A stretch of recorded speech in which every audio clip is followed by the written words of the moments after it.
Maka dari itu Kiai Haji Muhammad Ma'ruf ketika pada waktu kubro bulan Muharram dijuluki sebagai Syekhul Walid, beliau mu'allif sholawat wahidiyah, karena beliau adalah guru sekaligus orang tua beliau mu'allif sholawat wahidiyah. Sholawat wahidiyah itu apa? Ajaran wahidiyah itu ada berapa? Apa saja? Itu sebatas ilmu, belum pemanfaatannya. Pemanfaatannya berada di mana? Kita mengamalkan ilmu tersebut, itu baru manfaat. Menurut ilmu yang kita dapatkan seperti ini, ilmu tentang sholawat wahidiyah, ilmu tentang ajaran wahidiyah, ilmu tentang bimbingan mu'allif sholawat wahidiyah, harus kita sebarkan kepada orang lain. Maka ilmu yang kita dapatkan dari beliau mu'allif sholawat wahidiyah akan sulit menjadi manfaat kalau tidak kita belum berkhidmah kepada beliau mu'allif sholawat wahidiyah. Maka dakwah kita kepada orang lain itu merupakan manfaat yang terbesar, menjadikan kita sebagai khairun nas.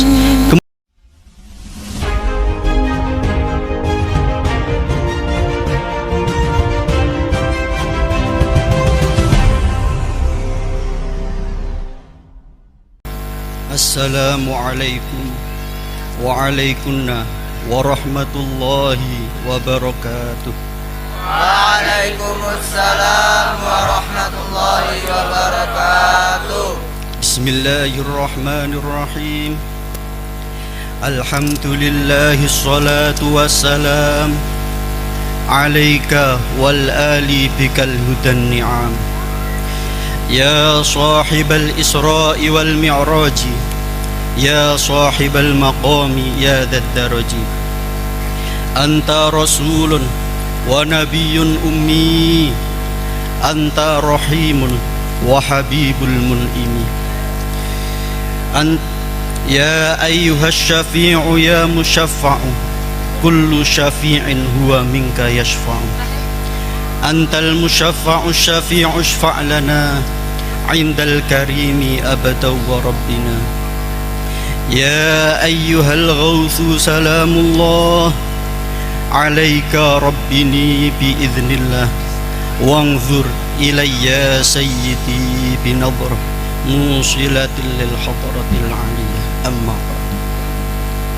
Ashabal fadilah, para ulama, para habaib, para kiai, para masyayikh, para sesepuh, para pejabat, para tokoh, para tamu undangan yang hadir pada mujahadah kubro gelombang ketiga pada malam hari ini,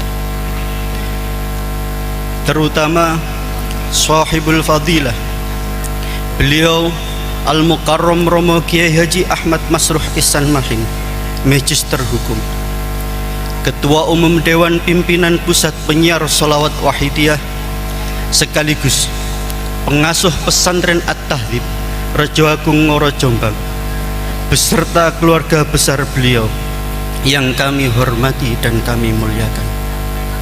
Al-Mukarram Romo Kiai Haji Dr. Andes Syamsul Huda, Ketua Majelis Tahkim Pusat Penyiar Sholawat Wahidiyah yang kami hormati dan kami muliakan. Al-Mukarramah Ibu Nyai Hajah Tatik Farihah binti Al-Mukarram Hadratus Syekh Romo Kiai Haji Abdul Majid bin Romo Kiai Haji Muhammad Ma'ruf yang kami hormati dan kami taati. Seluruh penyiar sholawat wahidiyah, baik di tingkat pusat, wilayah, cabang, sampai imam-imam jamaah yang kami muliakan, para hadirin hadirat, mujahidina wal mujahidat yang dirahmati oleh Allah, khususnya para kaum remaja dan kaum mahasiswa yang dibanggakan oleh beliau mu'allif sholawat wahidiyah, kepada pembagi acara yang kami taati. Untuk menyingkat waktu, uraian tahmid dan tasakur bihadratillahi subhanahu wa ta'ala, salawat serta salam bihadrati rasulillahi sallallahu alaihi wasallam, serta salam ikraman wa ta'ziman wa mahabbatan bihadrati para ahbabillah wa awliyaillah min awalihim ila akhirihim, khususan khasah beliau fi hadha zaman, kami makmum pada pembicara terdahulu dengan iringan doa wa a'ta alaina ya Allah min barakatihim wa safa'atihim wa karamatihim wa amatana bi amdatihim kama yaliku bika wa bihim, amin amin ya rabbal alamin. Para hadirin hadirat, pada mujahadah kubro malam kali ini adalah mujahadah kubro yang dikhususkan oleh bagi para remaja dan para mahasiswa dan terbuka untuk umum. Dan pada malam hari ini pula mujahadah kubro yang kita laksanakan pada malam hari ini, yakni dalam memperingati Isra Mi'raj beliau Rasulullah sallallahu alaihi wasallam dan haul yang ke-34 beliau muallif sholawat wahidiyah qaddasallahu sirrah wa radhiyallahu anhu. Maka penting agar kita mengenal siapa beliau muallif sholawat wahidiyah. Beliau muallif sholawat wahidiyah lahir, beliau muallif sholawat wahidiyah memiliki nama Abdul Majid. Beliau memiliki seorang bapak yang bernama Kiai Haji Muhammad Ma'ruf. Beliau muallif sholawat wahidiyah lahir pada hari Jumat Wage tanggal 29 bulan Ramadan tahun 1337 Hijriah atau tanggal 20 Oktober tahun 1916. Beliau pada waktu kecil sekitar umur 2 tahun oleh ayahanda beliau Kiai Haji Muhammad Ma'ruf pernah diajak berhaji ke Baitullah. Ketika beliau berada di Baitullah, diajak haji ke Baitullah, beliau mu'alif sholawat wahidiyah ini dibawa ke berbagai tempat yang mustajabah doanya. Dan di setiap tempat yang mustajabah doa tersebut, beliau mu'alif sholawat wahidiyah selalu didoakan oleh beliau Kiai Haji Muhammad Ma'ruf agar menjadi orang yang besar dan soleh hatinya. Sepulangnya dari Makkah sekitar umur 3 tahun, beliau itu selalu memiliki keunikan khariqul adah. Ketika waktu kecil beliau itu sering sekali mengucapkan kalimat qul dawuh sirah Muhammad sambil meletakkan kedua tangan beliau di atas kepala beliau yang mulia. Dan itu berlangsung sampai beliau umur 7 tahun. Beliau dari kecil dididik oleh romonya beliau Kiai Haji Muhammad Ma'ruf agar mulai beliau bisa berbicara, diajarkan untuk membaca sholawat kepada beliau Rasulullah sallallahu alaihi wasallam. Beliau sejak kecil diajarkan oleh ayahandanya untuk membaca sholawat minimal 100 kali dalam satu hari. Akhirnya pada sampai beliau umur balik, sampai pada usia balik, beliau ditingkatkan lagi untuk satu hari minimal membaca 1000 kali bacaan sholawat kepada beliau Rasulullah sallallahu alaihi wasallam. Allahumma sholli alaihi. Setelah itu, setelah menginjak remaja, beliau mu'alif sholawat wahidiyah juga pernah nyantri mencari ilmu agama di salah satu pesantren yang ada di daerah Solo di bawah asuhan beliau Kiai Abu Amar. Namun di sana beliau didhawuhi oleh kiainya, ngapunten Gus, sampun cekap dengan kundur mawon, sambil dititipi surat agar surat itu diserahkan kepada ayahanda beliau yakni Kiai Haji Muhammad Ma'ruf. Setibanya beliau di rumah, beliau nyantri lagi di Nganjuk di bawah asuhan Kiai Zainuddin. Di bawah asuhan Kiai Zainuddin, beliau juga sebentar di sana kemudian didhawuhi oleh Kiai Zainuddin, sampun Gus cekap ilmu kula sampun telas, jenengan kundur mawon ngaos dumateng Kiai Ma'ruf mawon. Akhirnya beliau mu'alif pulang ke rumah dan akhirnya diajar sendiri oleh ayahanda beliau yakni Kiai Haji Muhammad Ma'ruf. Maka dari itu Kiai Haji Muhammad Ma'ruf ketika pada waktu kubro bulan Muharram dijuluki sebagai Syekhul Walid, beliau mu'alif sholawat wahidiyah karena beliau adalah guru sekaligus orang tua beliau mu'alif sholawat wahidiyah. Beliau mu'alif sholawat wahidiyah pada sekitar tahun 1959. Beliau ini pertama kali mendapatkan alamat ghaib. Beliau di dalam buku sejarah menceritakan itu alamat ghaib, tidak menceritakan didapat dari mimpi, tidak menceritakan itu didapat dari siapa, tetapi di dalam buku sejarah wahidiyah hanya diceritakan mendapatkan alamat ghaib. Kemudian setelah mendapatkan alamat ghaib, beliau lebih meningkatkan lagi tadarruk beliau, DP beliau ke hadirat Allah dan Rasulullah sallallahu alaihi wasallam. Beliau lebih giat lagi membaca sholawat. Bahkan dalam satu kisah beliau dikisahkan, beliau itu terbiasa membaca sholawat nariyah dalam hitungan 4.444 kali, ditempuh dalam tempo waktu 1 jam. Dan salah satu kebiasaan beliau, ketika beliau naik sepeda, itu salah satu asto beliau yang mulia memegang setir, sedangkan salah satu asto yang lain memegang tasbih di dalam saku beliau sambil membaca sholawat.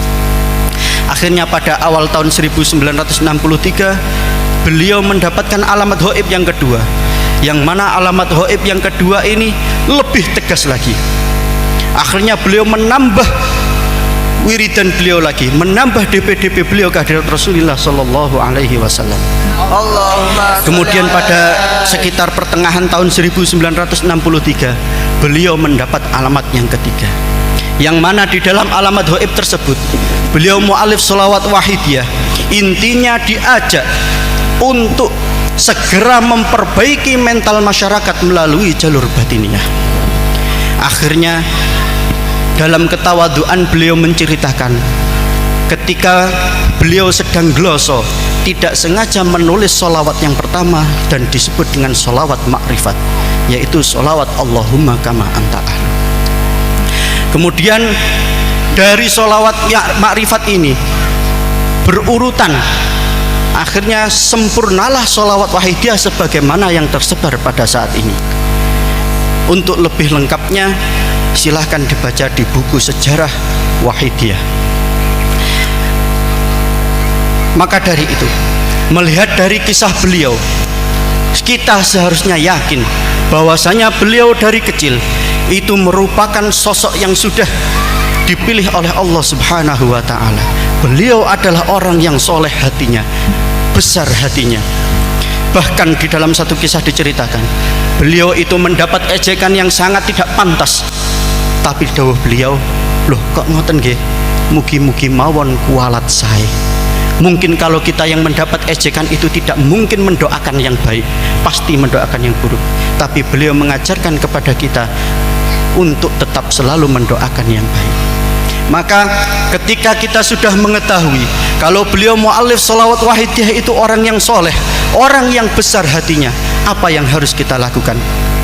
Beliau Imam Abul Abbas di dalam kitab Tabaqatus Sufiyah karya Imam Abdurrahman As-Sulami mengatakan, akim sahsoka fi khidmatis sholihin la'allahu yata'awwadu bi barakatiha ta'ata rabbil alamin. Tempatkanlah dirimu di dalam berkhidmah kepada orang yang solih, karena ketika engkau berkhidmah kepada orang yang solih, maka ketaatanmu kepada Tuhanmu akan bertambah. Kita lihat saat ini, ketika sebelum mujahadah kubro, kita semua dianjurkan untuk membaca, untuk menghatamkan mujahadah lampiran atau mujahadah 40 harian untuk pengamal wahidiyah secara umum. Tapi lihat bagaimana untuk personel atau panitia mujahadah kubro. Setelah 40 harian ditambah mujahadah ringkasan, ditambah lagi mujahadah penyongsongan, sebagaimana yang dilaksanakan di pesantren At-Tahdzib. Mulai malam Sabtu, para santri sebagian kelas diliburkan untuk penyongsongan mujahadah kubro. Ketika sampai pada malam Selasa, seluruh kegiatan diliburkan, ketika malam hari digunakan untuk mujahadah penyongsongan. Maka ketika menjadi panitia mujahadah kubro, tuntutan untuk bermujahadah akan ditambah lagi. Itu salah satu contohnya.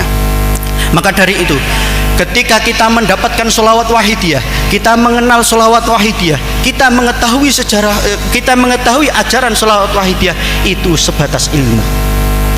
Sholawat wahidiyah itu apa? Ajaran wahidiyah itu ada berapa? Apa saja? Itu sebatas ilmu, belum pemanfaatannya. Pemanfaatannya berada di mana? Kita mengamalkan ilmu tersebut, itu baru manfaat. Menurut Sayyid Al-Maliki bahwasanya bil ilmi irtafa'a wa bil khidmati intafa'a. Dengan ilmu kita bisa mulia, tapi agar mencapai makam manfaat harus dengan khidmah. Maka ilmu yang kita dapatkan dari beliau mu'allif sholawat wahidiyah akan sulit menjadi manfaat kalau tidak kita belum berkhidmah kepada beliau mu'allif sholawat wahidiyah. Dikatakan dalam kitab Tabaqatul Auliya, idza aradallahu bi 'abdin khairan razaqahu khidmatas solihina wa waffaqahu liqabuli ma yusyiruna bihi alaihi wa sahala alaihi subulal khairi.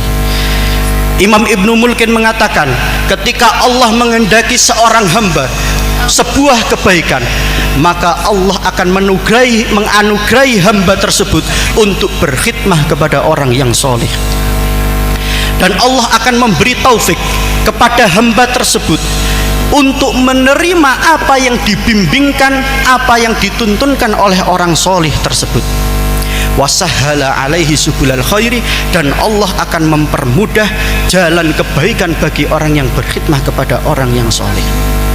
Maka dari itu perlu bagi kita untuk berkhidmah kepada beliau mu'allif sholawat wahidiyah di bawah bimbingan naungan penyiar sholawat wahidiyah. Di dalam berkhidmah kepada beliau mu'allif sholawat wahidiyah ada 3 cara, yaitu yang pertama dengan ilmu, yang kedua dengan harta, sedangkan yang ketiga dengan doa. Yang pertama dengan ilmu, kita sudah tahu bahwasanya faedah membaca sholawat itu sangat banyak sekali, tidak terhitung. Termasuk diantaranya ketika kita membaca sholawat, maka malaikat akan mengirimkan nama si pembaca sholawat tersebut kepada Rasulullah Sallallahu Alaihi Wasallam. Ya Rasulullah, inna fulan bin fulanin shalla alaika. Ya Rasulullah, fulan bin fulan telah bersolawat kepada engkau. Di dalam kitab Mukasyafatul Qulub dijelaskan bahwasanya ada seorang ulama bermimpi bertemu beliau Rasulullah Sallallahu Alaihi Wasallam. Kemudian ulama ketika dalam mimpi bertemu beliau Rasulullah tidak menoleh kepada orang tersebut. Akhirnya beliau menyapa beliau Rasulullah, ya Rasulullah, anta alayya hudbanu, ya Rasulullah, apakah engkau marah kepadaku? Akhirnya Rasulullah menjawab, bagaimana aku bisa marah? Aku saja tidak kenal dengan dirimu. Bagaimana ya Rasulullah engkau tidak bisa kenal dengan diriku, sedangkan aku adalah umatmu? Wa qalal ulama'u inna para ulama telah berkata bahwasanya anta a'rafu bi ummatika minal walidati biwaladiha. Engkau lebih kenal kepada umatmu dibanding kenalnya ibu kepada seorang anak. Akhirnya Rasulullah mengatakan, aku tidak mengenalmu karena kamu tidak bersolawat kepadaku. Fa inna ma'rifati bi ummati bi qadri sholatihim alayya. Karena sesungguhnya kenalku kepada umatku itu melihat takaran berapa banyak solawat yang dia ucapkan kepadaku. Ini adalah salah satu faedah kenapa beliau mu'allif sholawat wahidiyah mengajarkan kepada kita membaca sholawat. Maka orang itu tadi mewajibkan pada dirinya dalam satu hari minimal 300 kali membaca sholawat. Dalam hari-hari berikutnya beliau bermimpi lagi bertemu dengan beliau Rasulullah Sallallahu Alaihi Wasallam. Ketika bertemu dengan beliau Rasulullah langsung disapa, al-an a'rifuka, saat ini aku kenal denganmu. Maka ketika kita membaca sholawat, itu adalah salah satu jalan agar kita dikenal oleh beliau Rasulullah Sallallahu Alaihi Wasallam. Ilmu yang kita dapatkan seperti ini, ilmu tentang sholawat wahidiyah, ilmu tentang ajaran wahidiyah, ilmu tentang bimbingan mu'allif sholawat wahidiyah harus kita sebarkan kepada orang lain. Dikatakan oleh sahabat Ibnu Abbas, man alima say'an falyaqul bih. Barang siapa yang mengetahui suatu ilmu, maka hendaknya dia mengatakannya. Fa illam ya'lam falyaqul Allahu a'lam. Ketika dia tidak mengetahui, maka cukup mengatakan Allahu a'lam. Fa inna minal ilmi ayyaqula lima la yu'lam Allahu a'lam. Karena termasuk di dalam sebagian keilmuan itu adalah ketika kita tidak tahu, kita mengatakan Allah yang lebih tahu. Maka dari itu kita ketika menyebarkan sholawat wahidiyah, kita harus yakin, sebarkan saja sholawat wahidiyah. Kita ajarkan sholawat wahidiyah, kita ajarkan bimbingan mu'alif sholawat wahidiyah. Karena saya berkali-kali bertemu dengan orang yang anti dengan wahidiyah. Setelah saya tanya, ternyata intinya hanya satu, mereka belum mengenal sholawat wahidiyah. Maka ini tugas kita. Ketika mereka tidak mengenal sholawat wahidiyah, kemudian mereka bertanya kepada orang yang tidak tahu tentang wahidiyah, maka jawabannya akan sesat dan menyesatkan. Maka ini tugas kita di dalam menyiarkan sholawat wahidiyah dengan ilmu. Ketika kita tidak tahu, maka jangan mengatakan yang sembrono. Karena ketika kita menjelaskan dengan salah, maka akan diterima kesalahan itu ke seluruh penjuru. Dan akhirnya banyak orang yang mengatakan kalau wahidiyah itu sesat. Maka bagaimana solusinya ketika kita menyiarkan sholawat wahidiyah sedangkan ilmu kita kurang? Kenalkan saja wahidiyah, beri lembaran sholawat wahidiyah. Ketika dia bertanya, wahidiyah itu apa? Wahidiyah ini adalah sholawat seperti ini, seperti ini, seperti ini, ajarannya seperti ini, seperti ini, seperti ini. Ketika ada pertanyaan yang tidak kita ketahui, mudah, ajak saja untuk sowan kepada para kiai-kiai yang ada di wahidiyah, terutama di bawah bimbingan Dewan Pimpinan Pusat Penyiar Sholawat Wahidiyah yang ada di Jombang. Langsung saja ajak sowan ke beliau Romo Kiai Haji Ahmad Masruh Ihsan Mahin. Langsung saja diajak sowan ke beliau Kiai Haji Zainuddin Tamsir. Ajak sowan ke para kiai-kiai yang ada di BP semuanya, agar tidak salah menjawab. Karena ketika salah menjawab, maka nanti bahayanya bisa lebih besar. Inilah khidmah kita terhadap ilmu, tentang ilmu yang dititipkan oleh beliau mu'alif sholawat wahidiyah kepada kita. Lalu apa manfaatnya ketika kita ikut menyebarkan sholawat wahidiyah? Diriwayatkan di dalam Sahih Muslim, man da'a ila hudan kana lahu minal ajri mithlu ujuri man tabi'ahu la yanqusu dzalika syai'a. La yanqusu dzalika min ujurihim syai'a. Barang siapa mengajak kebaikan kepada orang lain, kemudian orang itu mengikuti, maka pahala yang didapatkan oleh orang tersebut juga didapatkan oleh orang yang mengajak kebaikan. Di dalam kitab Al-Awsat, Imam At-Tabrani menukil sebuah hadis, khairun nasi anfa'uhum linnas. Manusia yang terbaik adalah manusia yang bisa memberikan manfaat kepada orang lain. Lalu manfaat itu apa? Ketika ada orang kecelakaan, kita menolong, kita bermanfaat. Ketika kita melihat duri, kita hilangkan agar tidak menyakiti orang lain, itu bermanfaat. Ketika ada orang kelaparan, kita beri makan, kita bermanfaat. Ketika ada orang lain butuh sesuatu, kita penuhi kebutuhannya, itu bermanfaat. Lalu apa manfaat terbesar? Dikatakan oleh Al-Imam Al-Habib Abdullah ibnu Alawi Al-Haddad bahwasanya wala yastati'u ayyang fa'a khalqallahi mislat da'wati ilallahi bita'rifihim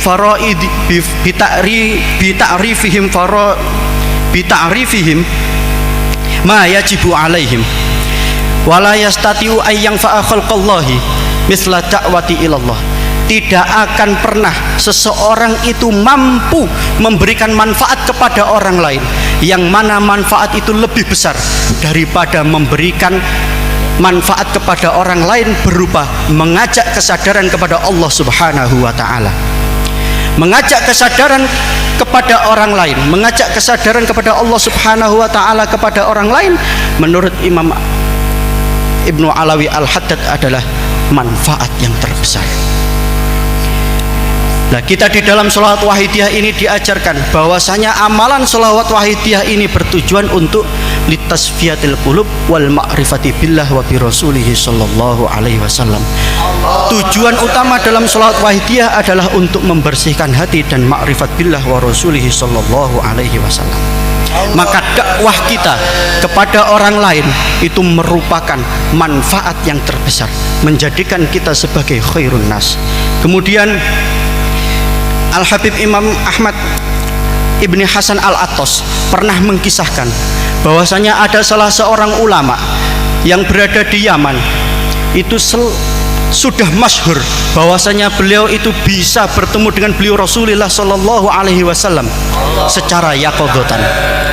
Secara sadar beliau bisa berjumpa dengan beliau Rasulullah sallallahu alaihi wasallam. Tapi setiap beliau berjumpa dengan beliau Rasulullah sallallahu alaihi wasallam, beliau selalu memuji, selalu ngalembono, memuji-muji kepada Habib Ahmad bin Umar bin Sumed. Akhirnya ulama tersebut ingin tahu kenapa, apa amalan yang dilakukan oleh Habib Ahmad bin Umar bin Sumed sampai beliau Rasulullah sangat menyanjung-nyanjung beliau. Akhirnya beliau berada di kota, ketika beliau berada di kota Hadramaut, beliau bertanya dengan orang-orang yang ada di situ. Ditanya, apa yang biasa amal dilakukan oleh Habib Ahmad bin Umar bin Sumed? Akhirnya para orang yang di sana menjawab, sya'nuhu wa daidanuhu ad-da'watu ilallah wal amru biha. Kebiasaan beliau Habib Ahmad bin Umar bin Sumed adalah dakwah kepada kesadaran Allah Subhanahu wa taala dan memerintahkan untuk ikut dakwah untuk menuju sadar kepada Allah Subhanahu wa taala. Maka dari itu, bimbingan beliau mu'alif shalawat wahidiyah kepada kita untuk mengajak umat masyarakat jami'al alamin di dalam sadar kepada Allah Subhanahu wa ta'ala adalah hal yang sangat mulia dan hal yang sangat membanggakan bagi beliau Rasulullah sallallahu alaihi wasallam. Dikatakan oleh Al-Habib Ahmad bin Hasan Al-Attas, beliau mendahulukan aksiru minat da'wati ilallah, perbanyaklah dakwah menuju kesadaran kepada Allah Subhanahu wa ta'ala. Fa'illam yasma' da'wataka hadha sami'aha ghairuhu. Ketika orang yang engkau ajak untuk sadar kepada Allah Subhanahu wa ta'ala tidak mendengarkanmu, maka orang lain akan ada yang mendengarkan dirimu. Fa'illam tusma' fi waqtin sumi'at fi waqtin akhar. Ketika pada waktu itu kamu berdakwah tidak didengarkan, maka pada waktu yang lain pasti akan didengarkan. Wa illa, ketika sama sekali tidak didengarkan, sami'aha ahadun fi sulbi abihi fangtafa'a biha fil mustaqbal. Maka anak-anak calon-calon keturunan yang masih berada di dalam sulbi bapaknya akan mendengarkan dakwahmu dan besok dia akan mengambil manfaat dari dakwahmu pada waktu itu. Beliau mengatakan, mathalud da'wati ilallah mathalul habbah, perumpamaan dakwah kepada Allah Subhanahu wa ta'ala itu perumpamaan biji tadauha fil ardi wa ma tadri illa waqad asmarat wa sarat bustanan. Engkau menanam biji di dalam tanah, engkau tidak tahu biji itu mati atau hidup sebelum biji itu tumbuh kemudian menghasilkan buah bahkan menjadi kebun. Maka itulah perumpamaan dakwah. Ketika kita berdakwah pada saat ini tidak didengarkan, pasti suatu saat akan didengarkan. Begitu juga beliau Rasulullah sallallahu alaihi wasallam pernah ditanya oleh Sayyidah Aisyah, ya Rasulullah, hal ata alaika yaumun kana asyadda min yaumi Uhudin. Ya Rasulullah, pernahkah terjadi hari yang lebih berat menurutmu dibanding hari kekalahan umat Islam di dalam perang Uhud? Di dalam perang Uhud, beliau Rasulullah sallallahu alaihi wasallam kalah perang melawan kafir Quraisy. Bahkan salah satu paman yang paling dicintai oleh beliau, yaitu Sayyidina Hamzah, wafat pada waktu itu, syahid pada waktu itu. Bahkan di dalam sejarah diceritakan dada paman beliau dibelah dan hatinya dikeluarkan. Bahkan pada waktu perang Uhud 70 umat Islam meninggal dunia. Pada waktu itu Rasulullah mengatakan, ada hari di mana hari lebih berat daripada perang Uhud, yaitu hari setelah Amul Husni. Seperti yang kemarin diceritakan oleh ibunya Latifah Masruh, bahwasanya pada Amul Husni itu dua orang yang sangat mengasihi dan sangat membantu dakwah beliau Rasulullah sallallahu alaihi wasallam kembali ke hadratillah, yakni Ibu Khadijah al-Kubra dan paman beliau Abu Thalib. Setelah terjadi Amul Husni, beliau Rasulullah sallallahu alaihi wasallam pergi dakwah ke daerah Taif. di daerah Taif. Beliau berdakwah kemudian ditolak. Para pemuda-pemuda Bani Taif sudah berjejer di jalan keluar kaum Taif. Beliau Rasulullah disuruh berjalan. Di situ para pemuda-pemuda satu persatu membawa batu melempari beliau Rasulullah Shallallahu Alaihi Wasallam sampai kaki beliau terluka.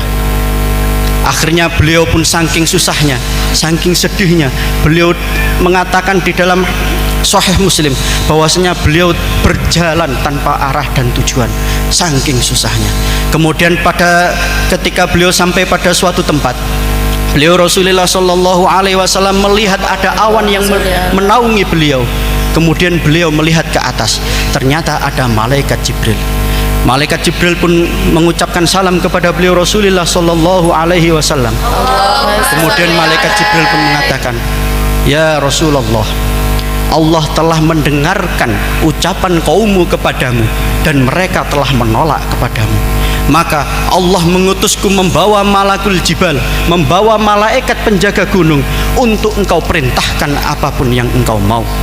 Akhirnya malaikat gunung pun berkata kepada Nabi Muhammad sallallahu alaihi wasallam, ya Rasulullah, innallaha qad sami'a qaula qaumika laka wa qad amartani wa qad ba'athani Allahu an ummi wa ana malakul jibal wa laqad ba'asani rabbuka ilaika litakmurani bi amrika fima syi'ta in syi'ta an utbika alaihimul akhsabain. Ya Rasulullah, Allah telah mengutusku kepada engkau untuk melaksanakan apapun yang engkau perintahkan. Jika engkau mau, maka akan aku timpakan 2 gunung yang ada di sekitar kota Mekah. Kemudian beliau Rasulullah menjawab, bal arju ayyukhrijallahu min aslabihim may ya'budullaha la yusyriku bihi syai'a. Tidak malaikat, tetapi aku berharap bahwasanya Allah akan mengeluarkan, Allah akan melahirkan anak-anak dari sulbi-sulbi mereka, orang yang menyembah Allah dan tidak menyekutukan Allah. Akhirnya setelah beberapa tahun, kaum Bani Taif pun seluruhnya menjadi muslim, berbaiat kepada beliau Rasulullah Shallallahu Alaihi Wasallam. Maka dari itu kita ketika menyebarkan sholawat wahidiyah tidak perlu lagu dan tidak perlu takut. Seandainya saat ini kita ditolak, suatu saat pasti akan diterima. Ketika terutama para remaja, kita sudah melihat, sudah mendengarkan ungkapan dari panitia tadi bahwasanya hari pasti akan berjalan, tahun pasti akan berganti. Dikatakan di dalam Husnus Siyaghoh, asabas syahiro wa afnal kabiro karul hodadi wa murrul asih. Pergantian hari, pergantian bulan, pergantian tahun akan menyebabkan seorang yang muda menjadi, seorang anak menjadi pemuda, seorang pemuda menjadi dewasa, orang yang dewasa menjadi orang yang tua, dan orang yang tua akan kembali ke hadirat Allah Subhanahu wa taala. Maka dari itu di dalam Alfiyah Ibnu Malik disebutkan, wa mayalil mudhafa ya'ti khalafa anhu fil i'rabi idza ma hudifa. Para santri biasa mengartikan ketika pendahulu telah meninggal, maka yang menggantikan adalah pemuda-pemudanya. Lalu bagaimana kita para pemuda agar kita bisa menjadi pengganti dan penerus bagi para pendahulu? Ketika pendahulu tiada, kita pasti menjadi pengganti, tapi belum tentu mampu menjadi pengurus, menjadi penerus. Kita belum tentu mampu menjadi penerus pendahulu kita. Maka pada Mujahadah Kubro gelombang remaja yang kemarin, kita sebenarnya sudah diberi motivasi yang sangat luar biasa oleh beliau Kiai Muhammad Makin. Beliau menukilkan dari dawuh dari sahabat Salman, la yazalun nasu fi khairin ma baqiyal awwalu wa yata'allamal akhir. Keadaan masyarakat, keadaan manusia akan tetap menjadi baik selama para pendahulu masih ada, selama para sesepuh masih ada, wa yata'allamal akhir, dan pada waktu sesepuh masih ada, para pemuda-pemudanya, para penerus-penerusnya, para calon penggantinya ini belajar kepada para sesepuh tersebut. Wa idza halakal awal qabla ay yata'allamal akhir halakan nas. Ketika yang awal ini, ketika para pendahulu telah sowan ke hadirat Allah, tapi para pemudanya belum pernah sama sekali belajar kepada para pendahulunya, maka keadaan manusia akan hancur karena penerusnya sudah tidak ada. Maka dari itu kemarin sudah didawuhkan oleh Kiai Muhammad Ulumuddin bahwasanya seharusnya kita, para pemuda, para calon penerus, para calon pengganti, perbanyaklah sowan kepada para sesepuh-sesepuh kita, agar ilmu yang diberikan oleh mu'alif sholawat wahidiyah kepada para sesepuh kita ini tidak hilang dimakan oleh zaman.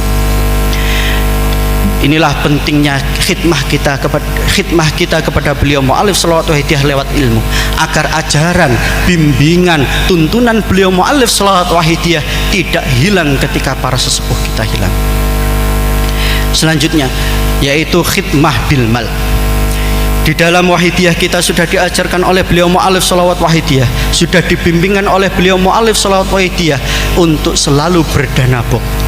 Dianjurkan berdanabok di waktu yang istiqomah, entah pagi hari atau entah sore hari.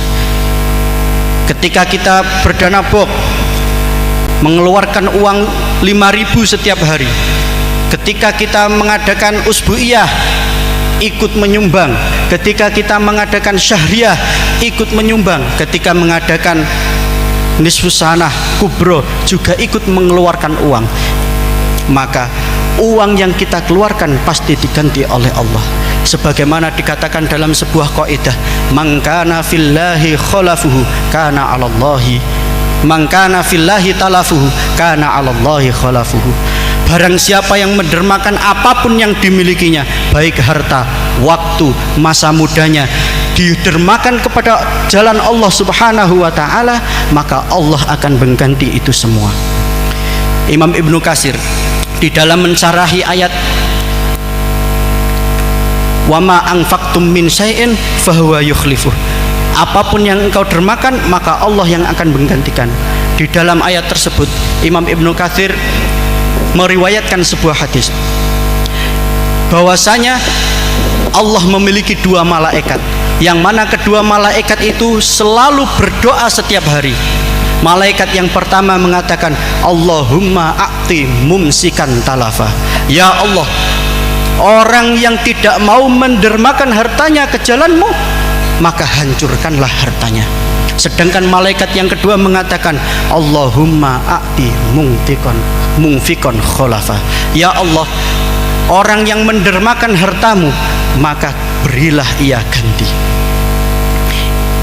Ketika kita mendermakan harta kita, mengeluarkan harta kita untuk mengikuti mujahadah kubro, untuk mengikuti mujahadah nisfus sanah, untuk mengikuti mujahadah rubu'us sanah, dan untuk mengikuti segala acara yang telah diadakan oleh Dewan Pimpinan Pusat Penyiar Sholawat Wahidiyah, maka harta yang kita keluarkan akan mendapat ganjaran dan akan diganti oleh Allah Subhanahu wa ta'ala. Yang ketiga yaitu khidmah biddu'a. Di dalam khidmah biddu'a kita sudah tahu bahwasanya beliau mu'alif sholawat wahidiyah memiliki jasa yang sangat besar kepada kita. Kita diajak untuk berdakwah di jalan Allah Subhanahu wa ta'ala, kita diajak untuk mendermakan harta kita di jalan Allah Subhanahu wa ta'ala, yang mana kesemua itu manfaatnya tidak lain dan tidak bukan, manfaatnya itu semua kembali kepada diri kita sendiri. Ketika kita berdakwah, kita menjadi khairun nas. Ketika kita berdakwah, kita lebih dekat kepada beliau Rasulullah sallallahu alaihi wasallam, di mana dikatakan di dalam kitab Al-Manhajus Sawi, inna da'wata ilallah, sesungguhnya dakwah kepada kesadaran kepada Allah Subhanahu wa ta'ala, aqwa ruknin lil ittisali bil habibi sallallahu alaihi wasallam adalah pondasi terkuat. Dakwah menuju kesadaran kepada Allah adalah pondasi terkuat agar kita bisa wusul kepada beliau Rasulullah sallallahu alaihi wasallam. Maka khidmah kita kepada beliau muallif shalawat wahidiyah semuanya itu manfaatnya akan kembali kepada kita.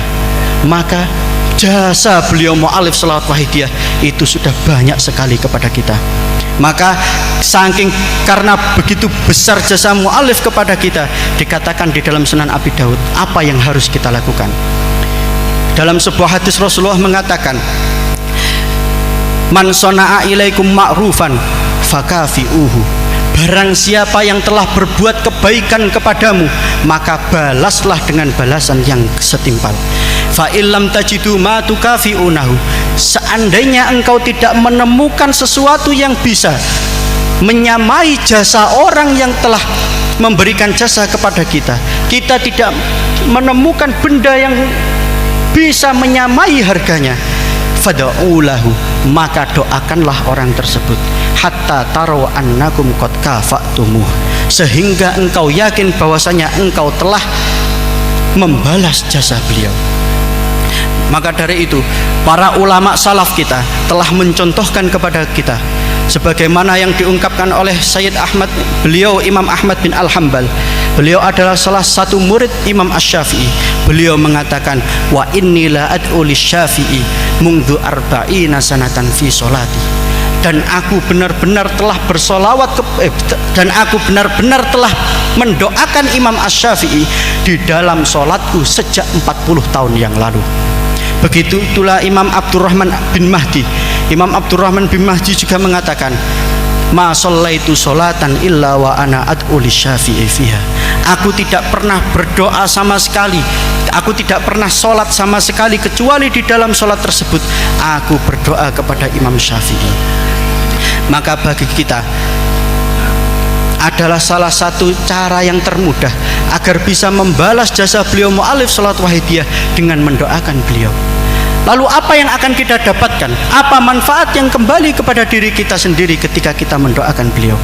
Dikatakan di dalam kitab Tathbitul Fuad, Al-Habib Abdullah Al-Haddad pernah mendawuhkan, ahlul barzakhi minal awliya'i fi hadratillah. Para aulia yang telah wafat itu di dalam naungan Allah. Faman tawajjaha ilaihim tawajjahu ilaihi.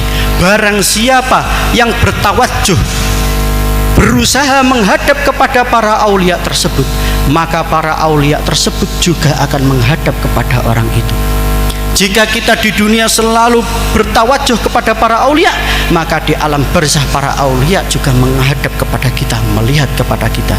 Dikatakan dalam kitab Ar-Ruh bahwasanya Bashar bin Ghalib ini seorang lelaki yang selalu mendoakan salah seorang waliullah wanita, yaitu Rabi'ah.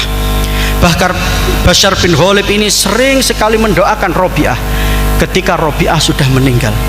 Akhirnya pada suatu malam Bashar bin Ghalib ini bermimpi bertemu Rabi'ah. Beliau Rabi'ah mengatakan, ya Bashar, hadayaka qad ta'tina ala atbakin nuri muhammaratin bimanadilil harir.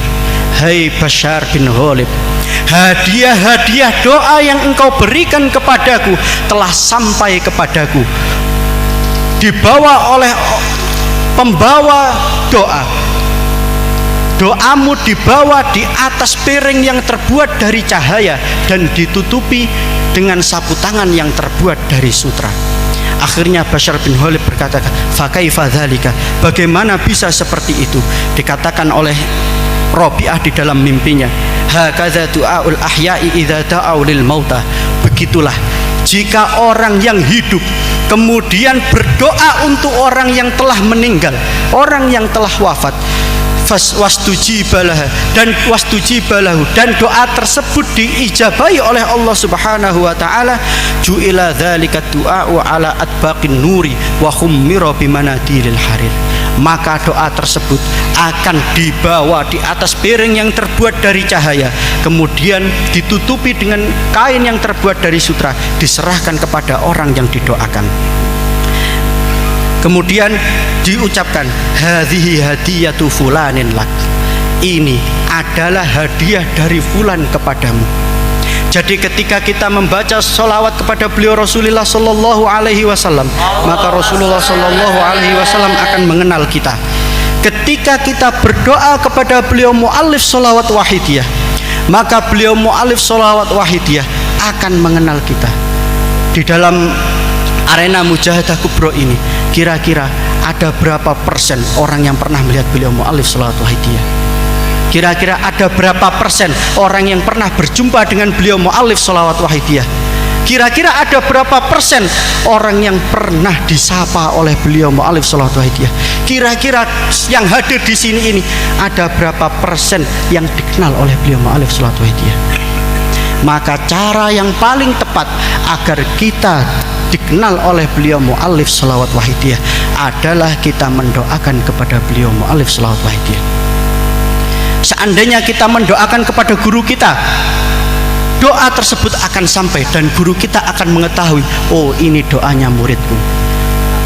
Maka sampai-sampai beliau Kiai Haji Ihsan Mahin pun pernah mendawuhkan, hubunganku dengan santriku talinya adalah sholawat wahidiyah. Maka dari itu beliau Kiai Haji Ihsan Mahin selalu, sebagaimana yang didahulukan oleh Kiai Haji Zainuddin Tamsir, bahwasanya yang diinginkan oleh beliau Kiai Haji Ihsan Mahin bukanlah santri yang jadi kiai, tetapi santri yang jadi pejuang. Karena beliau Kiai Haji Ihsan Mahin tahu betapa besarnya manfaat ketika kita menjadi pejuang. Maka dari itu, ketika kita berkhidmah kepada beliau mu'allif sholawat wahidiyah, secara tidak langsung itu tujuannya adalah untuk kembali manfaatnya kepada kita sendiri, agar kita dikenal oleh para guru-guru kita yang telah wafat, agar kita dikenal oleh beliau mu'allif sholawat wahidiyah, agar kita dikenal oleh beliau Rasulullah Sallallahu Alaihi Wasallam.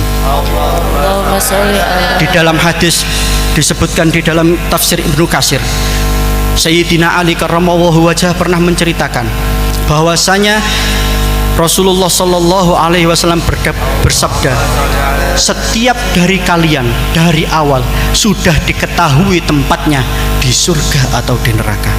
Kita di surga atau di neraka itu sudah diketahui tempatnya.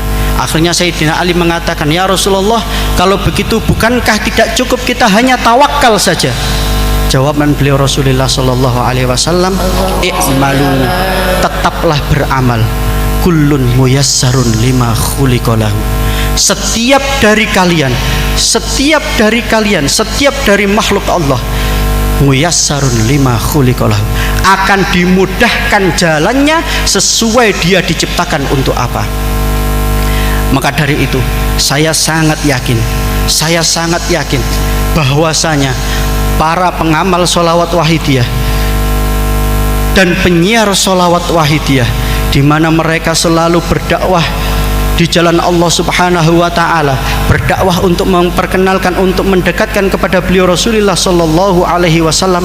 Saya sangat yakin bahwasanya pengamal sholawat wahidiyah adalah memang diciptakan oleh Allah untuk bisa dikenal oleh beliau Rasulullah Sallallahu Alaihi Wasallam, untuk bisa lebih dekat kepada beliau Rasulullah Sallallahu Alaihi Wasallam.